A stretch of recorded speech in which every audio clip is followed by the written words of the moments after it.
안녕하십니까? 네. 한 주 동안 폭삭 속았수다. 네. 웃으시는 거 보니까 드라마를 보시는 분들도 계시는 것 같네요. 예, 제주 방언으로 매우 고생하셨습니다. 모두 고생하셨습니다. 뭐 이런 뜻이라고 합니다. 예, 유행하는 것 같아서 한번 써봤습니다. 예.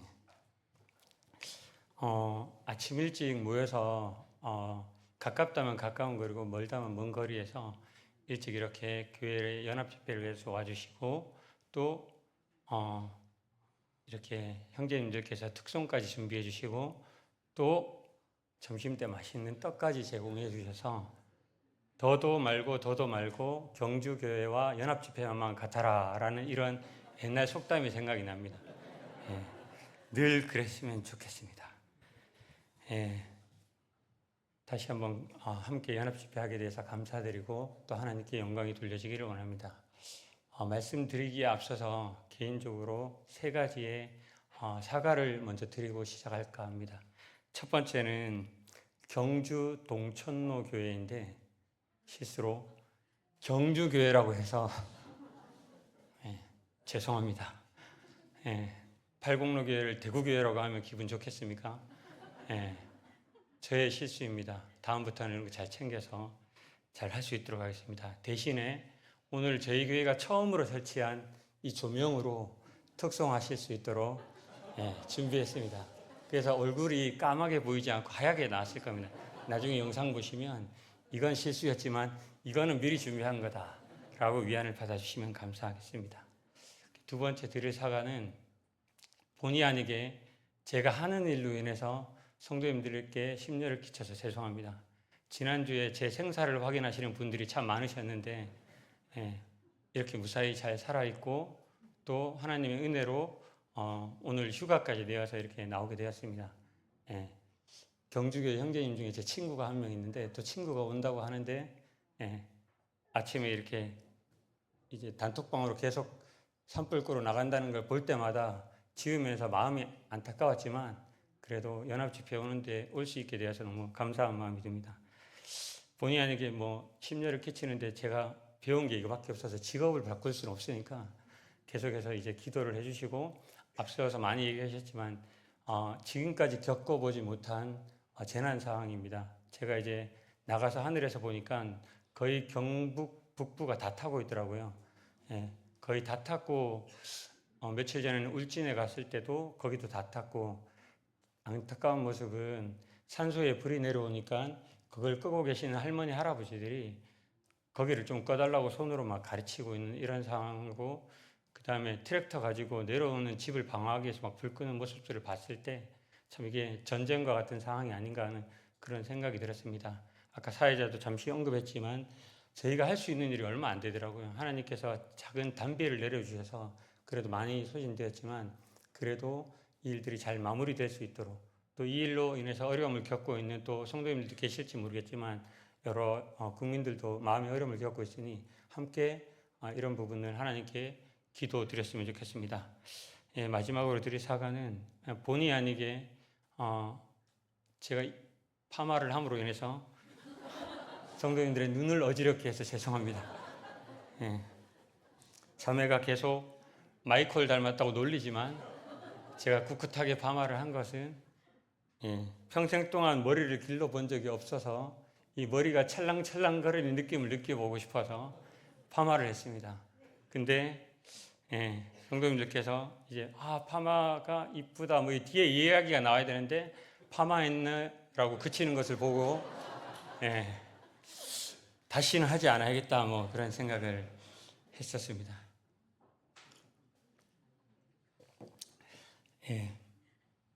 사과를 드렸으니 잘 받아주시고 오늘 말씀을 전하겠습니다. 아까 손차영님께서 설명한 대로 오늘 경주교회 연합집회 가운데 특별한 메시지를 준비할까 고민을 했었습니다. 주제가 연합이다, 뭐 교제다 이런 걸 준비할까 하다가 우리 교회에서 예배 드려지는 모습을 그대로 보여주는 것이 경주교회 성도님들도 원하는 것이고 해서 이제 원래 하려고 했던 말씀을 준비했습니다. 올해 우리 교회 표어가 뒤에 있는 대로 내 삶의 주인 그리스도를 비추는 교회입니다. 이것을 계속 묵상하는 가운데 내 삶의 주인 그리스도를 비추는 교회를 어떻게 내 삶 가운데 실천할까 하는 그런 생각을 하는 가운데 문득 달란트의 비유가 생각이 났습니다. 마태복음 25장에 나오는 이 달란트의 비유는 한 어떤 사람이 타국으로 떠나면서 한 종에게는 5달란트, 한 종에게는 2달란트, 한 종에게는 1달란트를 주고 떠나갔다가 와서 결산하는 내용이 기록되어 있습니다. 근데 이 비유를 생각하다가 문득 드는 머릿속에 맴도는 구절이 있었습니다. 찾지 마시고 제가 찾아서 읽어보겠습니다. 25장 24절부터 27절인데요. 제가 읽어보겠습니다. 주인이여 당신은 굳은 사람이라 심지 않은 데서 거두고 해지지 않은 데서 모으는 줄을 내가 알았으므로 두려워하여 나가서 당신의 달란트를 땅에 감추어 두었나이다. 보소서 당신의 것을 가지셨나이다. 방금 읽은 이 부분은 이 1달란트를 받은 종이 주인이 돌아왔을 때 결산하려고 할 때 주인에게 한 이야기입니다. 당신은 굳은 사람이라 심지 않은 데서 거두지 않고 이런 식으로 해서 당신이 이런 사람이라고 이야기했습니다. 근데 이 이야기를 들은 주인이 뭐라고 대답하는가 하면 그 주인이 대답하여 이르되 악하고 게으른 종아 나는 심지 않은 데서 거두고 해지지 않은 데서 모으는 줄을 내가 알았느냐? 알았다면 그래 네가 말하는 대로 내가 그런 사람인 줄 알았다면 내가 마땅히 내 돈을 은행에다 맡기는 것처럼 취리하는 자들에게 맡겼다가 내가 돌아와서 원금과 이자를 받게 할 것이 아니냐라고 이야기했던 것입니다. 방금 읽은 이 부분은 1달란트를 받아 숨겨두었던 종과 주인의 대화입니다. 성도님들께서는 이 대화를 통해서 어떤 것을 느끼시겠습니까? 저는 이 대화를 보면서 1달란트를 받은 종은 주인을 몰라도 한참 모른다는 생각이 들었습니다. 만약 종이 주인을 잘 알았다면 저렇게 주인에 대해서 자기 마음대로 생각하고 행동하지 않았을 텐데라는 아쉬운 그런 생각을 했었습니다. 그러면서 드는 생각이 나는 나의 주인이신 이 하나님에 대해서 얼마나 알고 있을까? 라는 그런 생각을 하면서 제 자신을 한번 되돌아보았습니다. 성도님들께서는 어떠십니까?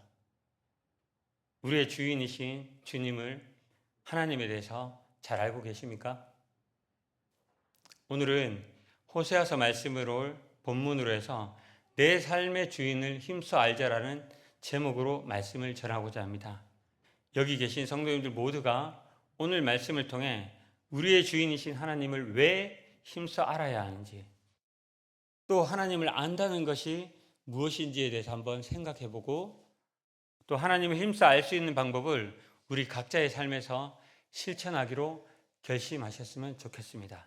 그럼 오늘 본문인 호세아서 6장 1절부터 3절을 다 같이 찾아서 한 목소리로 읽어보겠습니다.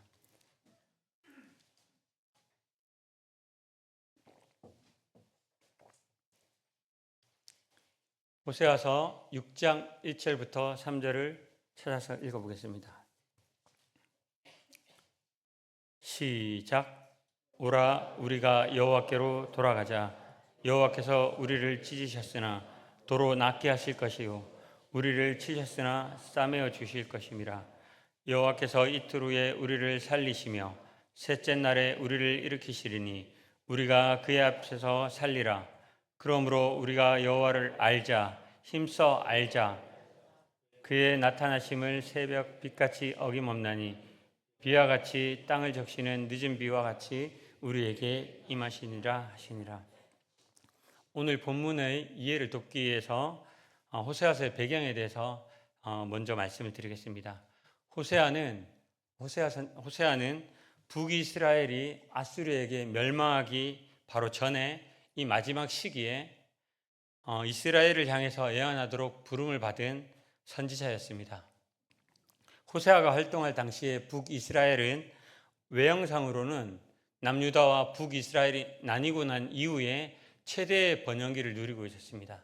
왜냐하면 이스라엘의 최대 번영기가 다윗 왕조와 솔로몬 왕조의 시대인데, 이때 지금 이 호세아가 활동하고 있는 이 시기는 그때와 맞먹는 영토의 크기를 가지고 있었기 때문입니다.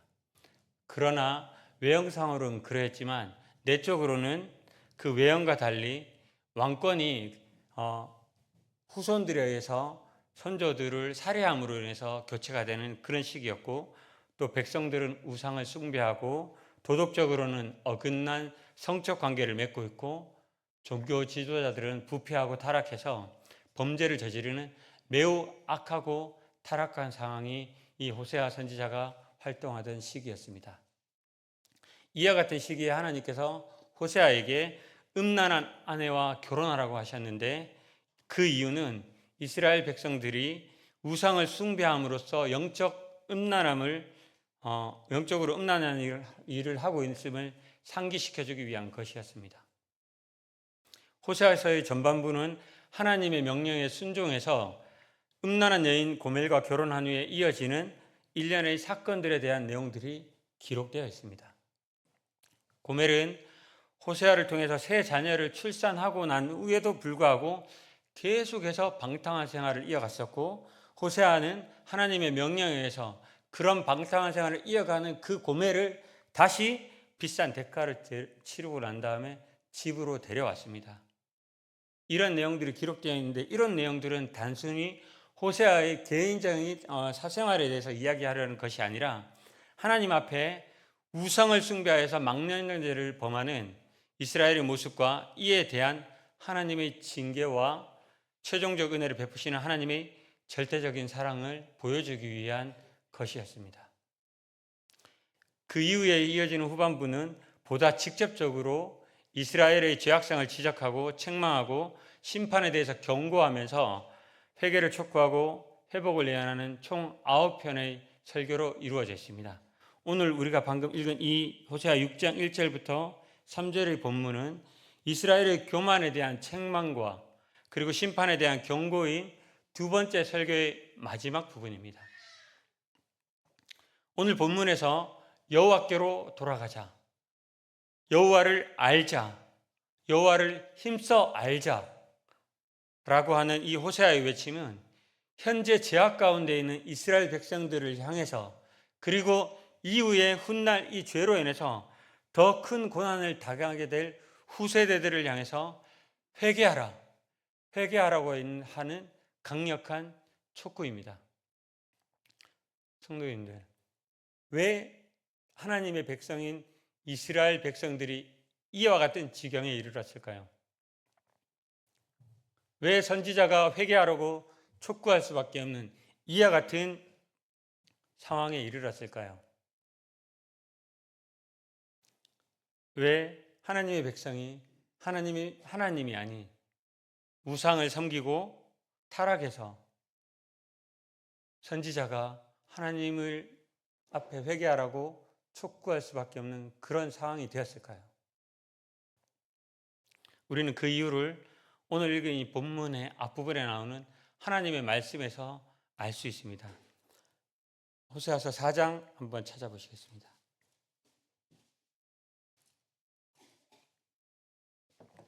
눈으로 보시고 제가 세 구절을 찾아서 한번 읽어보겠습니다.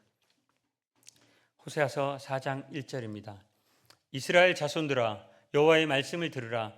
여호와께서 이 땅 주민과 논쟁하시니 이 땅에는 진실도 없고 인애도 없고 하나님을 아는 지식도 없고.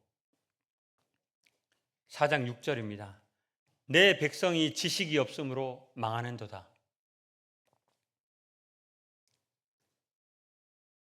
내가 지식을 버렸으니 나도 너를 버려 내 제사장이 되지 못하게 할 것이요, 내가 내 하나님의 율법을 잊었으니 나도 내 자녀들을 잊어버리리라. 5장 4절입니다.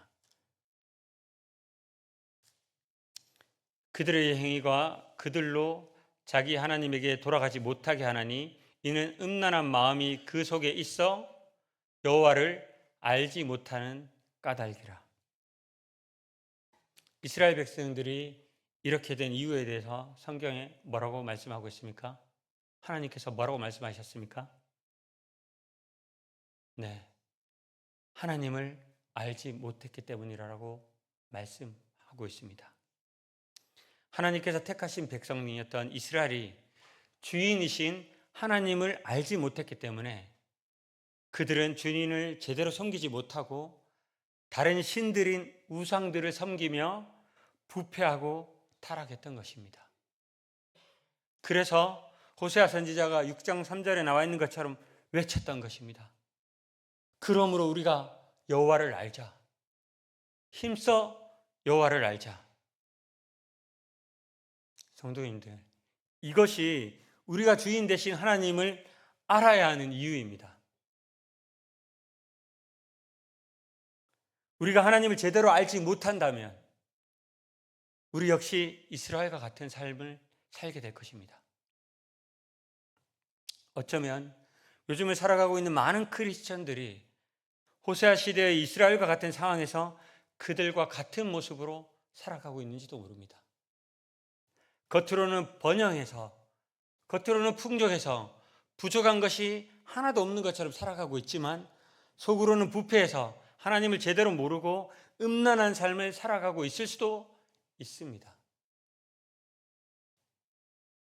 성도님들, 우리의 주인이신 하나님을 아는 것이 이토록 중요합니다.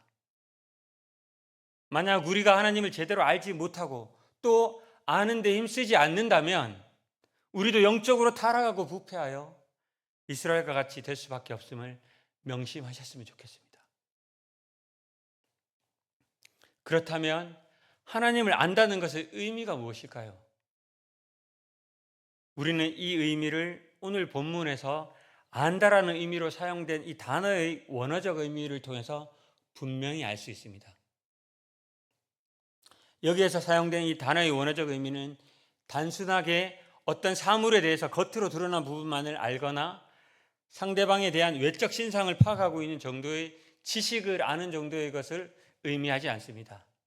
이 단어는 상대방과의 직접적인 관계를 통해서 그 사람의 본질을 속속들이 다 아는 것을 의미합니다.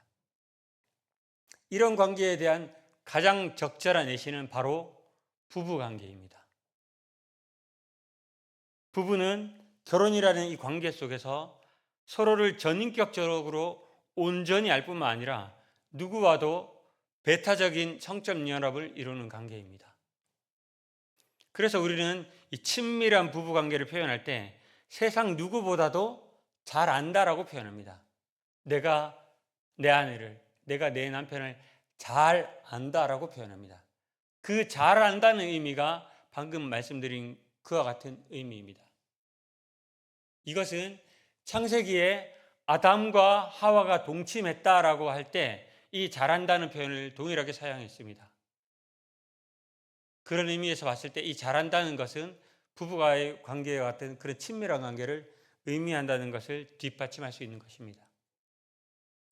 이를 통해서 우리는 하나님의 백성이 하나님을 안다는 것의 의미가 단순히 하나님의 백성들이 하나님에 대해서 하나님은 창조주다, 하나님은 율법 수여자다, 하나님은 구원자다, 이스라엘의 신이다라고 말하는 정도의 수준에 있다면 그것은 하나님을 진정으로 아는 것이 아니라고 할 수 있습니다.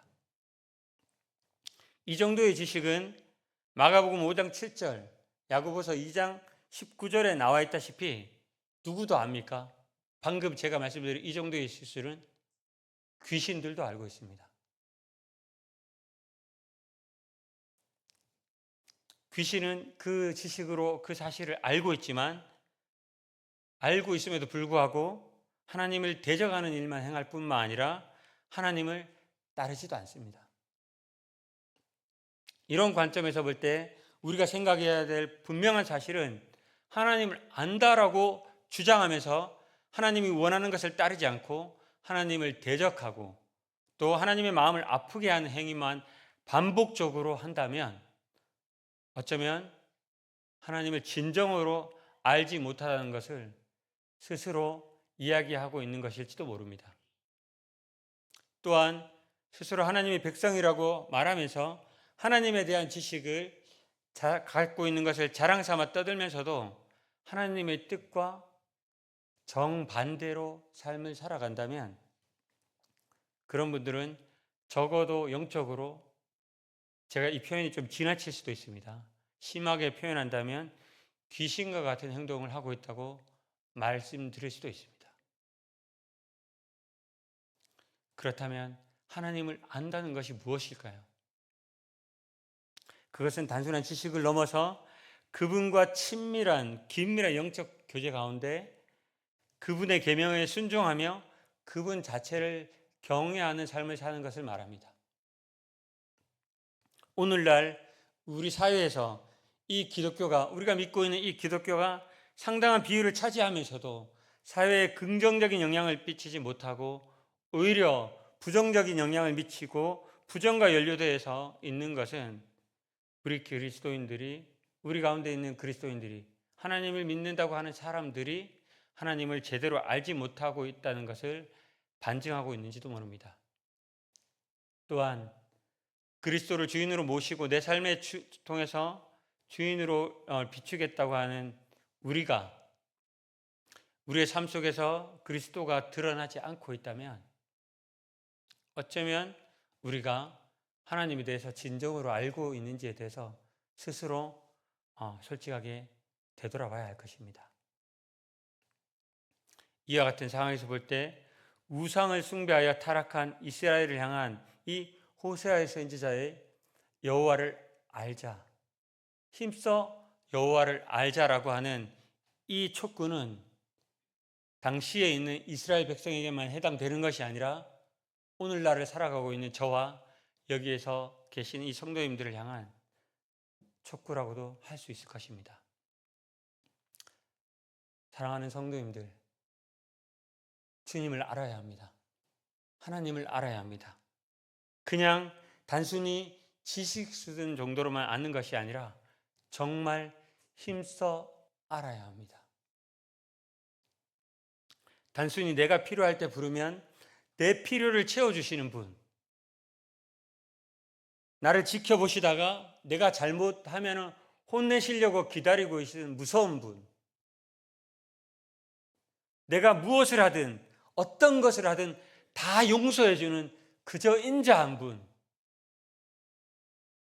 나에게 천국행 티켓을 내 손에 쥐어주는 산타클로스와 같은 분, 이 정도로만 하나님을 알면 이것은 하나님을 부분적으로 지식적으로 아는 것이지 제대로 안다라고 할 수 없을 것입니다.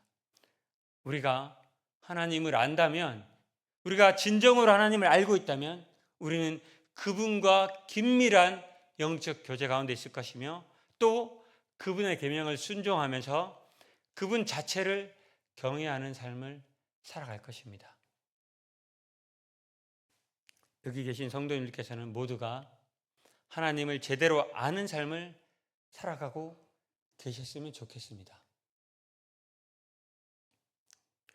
지금까지 이스라엘이 하나님을 제대로 알지 못했기 때문에 우상 숭배에 빠지고 타락했다는 것과 그리고 제대로 안다는 것은 그분과 영적으로 긴밀한 교제 가운데 그분의 말씀에 계명에 순종하면서 그분 자체를 경외하는 삶이라고 말씀드렸습니다.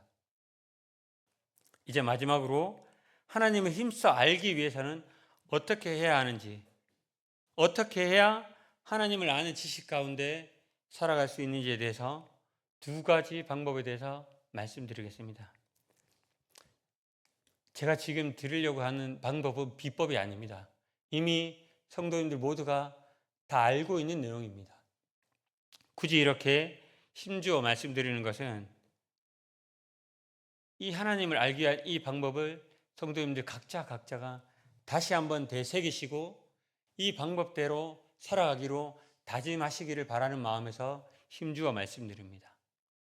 첫 번째가 무엇일까요? 너무 딱딱한 것 같은데 퀴즈라도 내서 선물이라도. 첫 번째가 무엇일까요? 하나님의 말씀인 성경을 가까이 해야 합니다. 모든 성경은 하나님의 감동으로 된 것으로 교훈과 책망과 바르게 하면 유익하다고 했습니다. 하나님의 감동으로 되었습니다.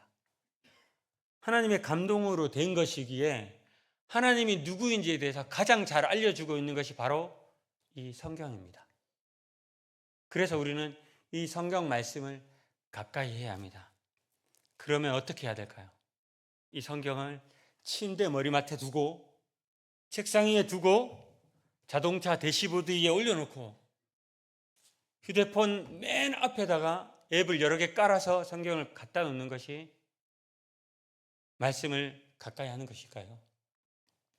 방금 말씀드린 이 내용은 물리적인 것으로 가까이 두는 것입니다. 이런 뜻이 아니라 말씀을 가까이 하라는 것은 하나님의 말씀을 듣고 묵상하고 그리고 이것을 실천하라는 의미입니다. 우리는 각자가 하나님의 말씀을 바르게 읽어야 합니다. 그냥 읽는 것이 아니라 바르게 읽어야 합니다. 또 우리는 하나님의 말씀을 바르게 선포되는 말씀을 들어야 합니다. 그냥 말씀이 아니라 성경이 말하고 있는 그대로 하나님께서 하신 말씀을 그대로 전하는 그 말씀을 바르게 들어야 합니다. 그리고 그렇게 듣고 읽은 말씀을 묵상해야 합니다. 그렇게 했을 때 하나님이 누구신지 그리고 그분의 성품과 그분의 뜻을 알게 될 뿐만 아니라 그분을 신뢰함으로써 긴밀한 영적 관계 속에서 그분께 순종할 수 있을 것입니다. 최근 제가 들은 이야기 중에서 안타까운 이야기가 하나 있습니다.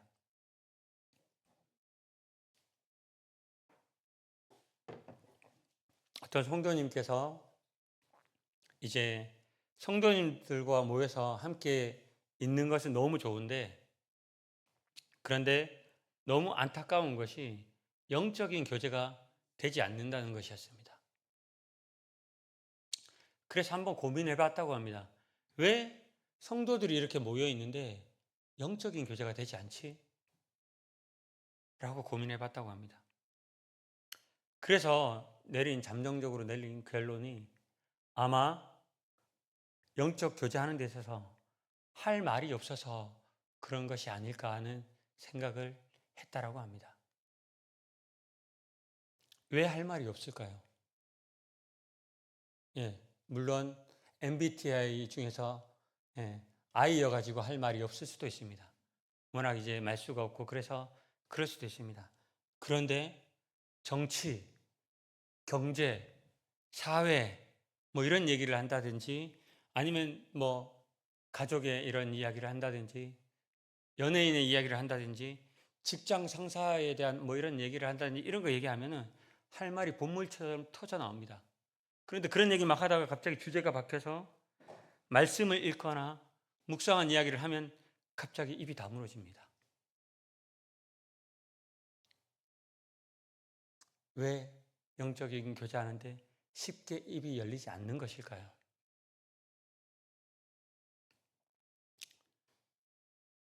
제가 여기에 대해서 답은 하지 않겠습니다.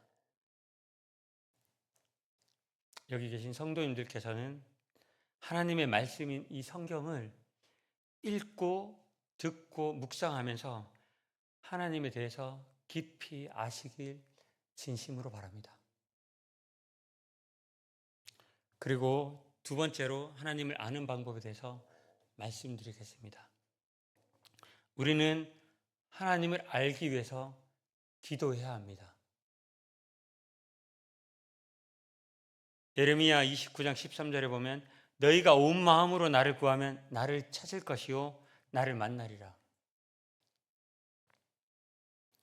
예레미야 33장 3절에 보면 너는 내게 부르짖으라 내가 내게 응답하겠고 내가 알지 못하는 크고 은밀한 일을 내게 보이리라라고 기록되어 있습니다.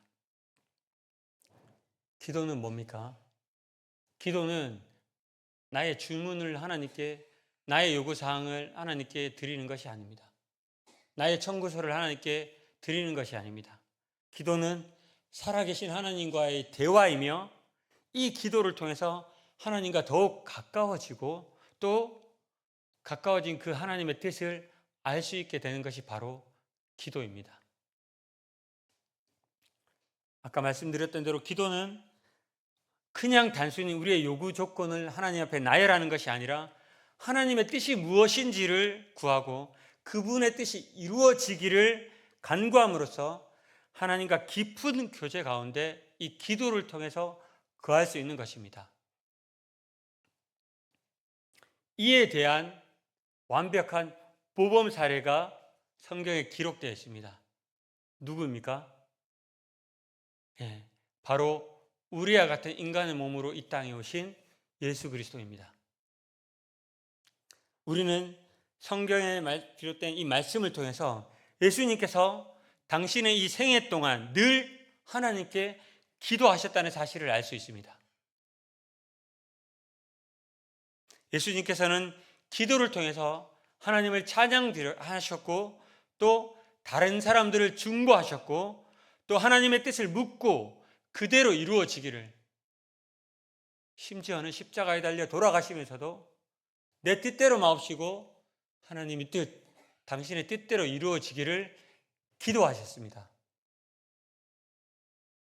이런 기도 가운데 하나님과의 친밀한 관계 속에 거하셨고 또 하나님의 뜻을 알고 따르는 삶을 사셨습니다. 여기 계신 성도님들께서도 하나님의 힘써 알기 위해서 기도해야 한다는 것을 꼭 기억하셨으면 좋겠습니다. 늘 기도하면서 하나님과 친밀한 관계 속에서 하나님의 뜻대로 사는 삶을 사셨으면 좋겠습니다. 사랑하는 성도님들, 오늘 우리는 호세아서를 통해서 만약 우리가 하나님을 제대로 알지 못한다면 우리도 이스라엘 백성들처럼 하나님을 우상의 형상으로 만들고 이방신들과 같이 섬기게 될 것이라는 경고를 보았습니다. 그들은 하나님을 알지 못했기에 이방신들을 섬기는 그런 부패하고 악한 가운데 살았습니다. 또 하나님을 안다는 것이 단순히 지식적으로 아는 것이 아니라 그분과 긴밀한 관계 속에서 그분의 계명을 순종하면서 또 그분 자체를 경외하는 것임을 오늘 말씀을 통해서 알았습니다. 그리고 마지막으로 하나님을 알기 위해서는 말씀을 가까이 하고 기도해야 된다는 것까지 이제 알게 되었습니다. 이제 어떻게 하시겠습니까? 계속 하나님을 모르는 상태에서 하나님을 잘 모르고 달란트의 비유에 나오는 그 종처럼 내가 생각하는 그 하나님, 내가 생각하는 그 주인, 그렇게 하나님과의 관계 속에서 계속 살아가시겠습니까? 아니면 오늘 들은 말씀처럼 하나님을 알기 위해서 힘써 하나님을 아는 가운데 하나님과의 긴밀한 교제 속에서 하나님을 경외하는 가운데 하나님의 말씀을 순종하면서 살아가시겠습니까?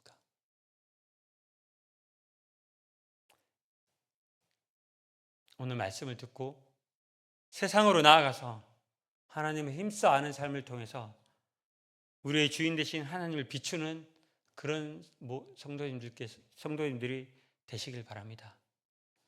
그런 삶을 통해서 하나님께 영광을 돌리는 여기 계신 팔곡로교회, 경주 동촌로교회 성도님들이 되시기를 진심으로 축복하며 기도하고 마치겠습니다.